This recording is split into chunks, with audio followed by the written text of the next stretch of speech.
આજે આપણે બનાવશું કાશ્મીરી દમ આલુ। તો જોવામાં પણ એકદમ સરળ છે રેસીપી અને બનાવવામાં પણ એકદમ સરળ છે।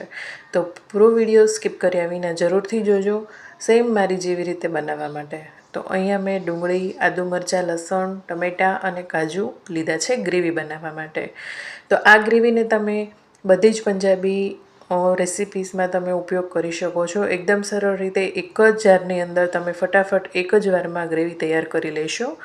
તો અહીંયા મેં 2 મોટી ડુંગળી, 2 ઇંચ આદુનો ટુકડો, 3 તીખા મીડિયમ તીખા લીલા મરચાં અને સાથે 3 નંગ ટમેટાં લીધા છે। 10થી 12 લસણની કળી અને 10થી 12 કાજુ ઉમેર્યા છે। કાજુને આપણે અહીંયા જ ઉમેરી દેવાના છે। તો આ બધું સરસ એકદમ પીસી લેવાનું છે। ડુંગળી હંમેશા ટમેટાં કરતાં ઓછી વાપરવાની ગ્રેવીની અંદર, તો તમારી ગ્રેવી એકદમ સરસ બનશે, ટેસ્ટ પણ એકદમ બેસ્ટ આવશે। તો અહીંયા સૌપ્રથમ એક વાસણની અંદર 3 મોટા ચમચા જેટલું તેલ ઉમેર્યું છે। તેલ સરસ ગરમ થઈ જાય એટલે આપણે તેની અંદર 1 ચમચી નાની જીરું ઉમેરવાનું છે। 1 નાની ચમચી જીરું ઉમેર્યું છે, સાથે 2 ચપટી જેટલું હિંગ ઉમેરી છે, 2 ચપટી જેટલી, અને સાથે આ ખડા મસાલા લીધા છે, 1 એલચી, તજ, 2 લવિંગ, 2 સૂકા લાલ મરચાં અને 1 તેજપત્તું। તો આટલા ખડા મસાલા છે તે ગ્રેવી માટે પૂરતા છે। તો અહીંયા 4થી 5 લોકો માટે આરામથી થઈ રહે તેટલો દમ આલુ આપણે બનાવીએ છીએ। તો આ પેસ્ટ છે આપણે રેડી કરીને રાખી હતી તે આ સમયે તેલમાં ઉમેરી દેવાની છે। હવે તેલમાં શરૂઆતમાં આ રીતે તેલ ઉપર તરતું દેખાશે, પણ ધીમે ધીમે જેમ ગ્રેવી કૂક થશે તેમ તેલ વયું જશે અને ધીમે ધીમે ફરી વખત આ રીતે તેલ પાછું ઉપર આવી જશે। તો આ સમય સુધી તમારે રાહ જોવાની અને ગ્રેવીને એકદમ ધીમા તાપે સરસ એવી કૂક થવા દેવાની, કાચી નહીં રહેવી જોઈએ, નહીંતર આદુ, લસણ અને ડુંગળીનો ખરાબ ટેસ્ટ આવે છે ગ્રેવીની અંદર। તો ગ્રેવીમાં મેં મીઠું નાખી દીધું હતું એટલે ફટાફટ ગ્રેવી કૂક થઈ ગઈ છે। સાથે મેં અહીંયા રોજ વાપરતા આપણા રેગ્યુલર મસાલા ઉમેર્યા છે। તો હળદર, ધાણા જીરું અને મરચું પાવડર। હળદર 1 નાની ચમચી, ધાણા જીરું 2 ચમચી અને મરચું સ્વાદ અનુસાર ઉમેરી દેવું। તો અહીંયા મેં 2 મોટી ચમચી જેટલું લાલ મરચું ઉમેર્યું છે। સાથે મસાલા બળે નહીં તે માટે થોડું પાણી ઉમેરી અને મસાલાને સારી રીતે પકાવવા દેવાના છે। તો આ રીતે સરસ કૂક થઈ જાય અને તેલ ફરી વખત છૂટું પડવા માંડે ત્યારે સમજવાનું કે આપણી ગ્રેવી અને મસાલા બંને સારી રીતે કૂક થઈ ગયા છે।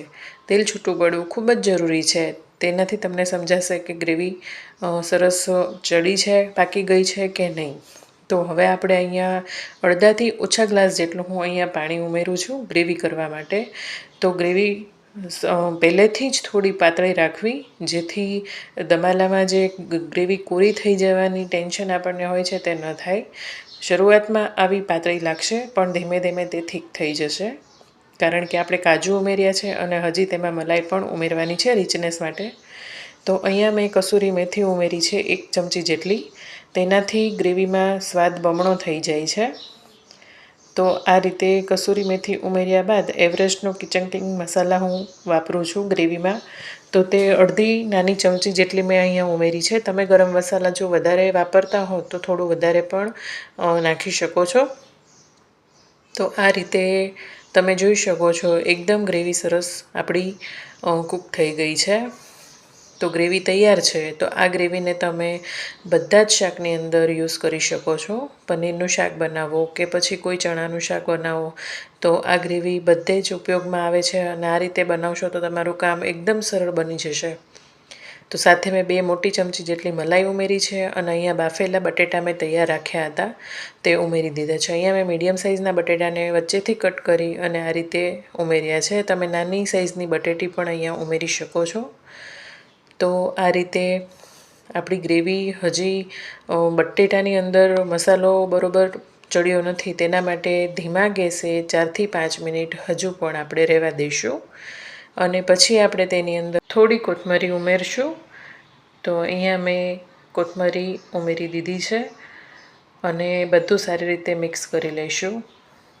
તો આ શાક ઝટપટ બની જાય છે અને તે પૂરી, રોટલી, પરાઠા કે જીરા રાઈસ સાથે એકદમ સરસ કોમ્બિનેશન આપે છે। ખાવામાં એકદમ મજા આવે છે અને જો આ રીતે એકવાર તમે બનાવી લેશો ને ગ્રેવી, તો બીજી કોઈ રીત જોવાની જરૂર નહીં પડે। તો 100% ગેરંટી છે આ રીતે જો તમે શાક બનાવશો તો તમને આ ગ્રેવી બધા જ શાકની અંદર ખૂબ જ યુઝફુલ થવાની છે. તો મારું દમાલું બનીને રેડી છે. તેને હું અત્યારે સિઝનની છેલ્લી કેરી સાથે સર્વ કરીશ. તો હવે કેરીની સિઝન પૂરી થવા ઉપર છે, તો તેને આપણે માણી લઈએ કેરી સાથે. તો અહીંયા મેં રોટલી અને કેરી સાથે દમાલું સર્વ કર્યું છે, અને સાથે મસાલા છાશ. તો એકદમ બેસ્ટ કોમ્બિનેશન છે. કોઈ વધારે જરૂર નહીં પડે તમારે કોઈ પણ સામગ્રીની કે કોઈ પણ વધારે પડતી વાનગીની. તો અહીંયા મેં પાપડ, દમાલું, રોટલી, કેરી અને છાશ સર્વ કરી દીધી છે.